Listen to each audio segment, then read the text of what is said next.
তো বন্ধুরা ঘড়ির কাঁটায় এখন বেজে গেছে হচ্ছে 3:57, ঠিক আছে। ফোনটা ফেটে গেছে, ঠিক আছে। যাই হোক 3:57। তো আমি লাস্ট তোমাদের আপডেট দিয়েছিলাম, আমি ছিলাম নিমতলা শ্মশানের ওখানে। তো ওখান থেকে আমার যে বুকিংটা আমি নিয়েছিলাম সেটা হচ্ছে তোমার যাত্রী সাথীতেই নিয়েছিলাম, ঠিক আছে। তো ওটা তোমাকে শ্যামবাজার থেকে পিক আপ করে আমি ড্রপ করেছিলাম হচ্ছে তোমার অ্যাক্রোপলিস মলের আগে, ঠিক আছে। মোটামুটি 14 কিলোমিটার ছিল। ক্যাশ পেমেন্ট করেছে, 39 মিনিট টাইম লেগেছে, 19.7 ওই 20 টাকা বলতে পারো তুমি কিলোমিটার দিয়েছে, 283 টাকা ফেয়ার এসছে, ঠিক আছে। তারপরে আমি ওখানে নামানোর সাথে অ্যাডভান্স একটা ঢুকে গেছিলো যাত্রী সাথীতে, আবার একটা এখানে বুকিং ঢুকছে, যাবো না পাইক পাড়া, এখন যাবো না, ঠিক আছে। যাই হোক তারপর আমি আবার একটা ওখান থেকে পিক আপ তুলি, সাথে অ্যাডভান্স বুকিং ছিল, ঠিক আছে। ওটা তোমার অ্যাক্রোপলিস মলের পাশ থেকেই ছিল। আর ড্রপ করলাম তোমার বেলঘড়িয়ার এখানে, ফেয়ার এসে 410 টাকা, ঠিক আছে। মোটামুটি 21 টাকা করে কিলোমিটার দিয়েছে।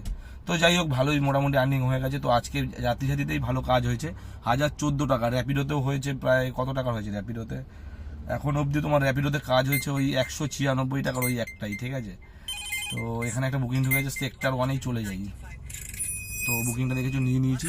তো দেখা হচ্ছে আবার তোমার লোকেশানে গিয়ে, ঠিক আছে। পরে তোমাদের আবার আপডেট দিয়ে দিচ্ছি আমি যা বুকিং নিচ্ছি, ঠিক আছে। তো চ্যানেলটা সাবস্ক্রাইব করে দাও প্লিজ, আর ভিডিওটা ভালো লাগলে অবশ্যই একটা লাইক করে দিও।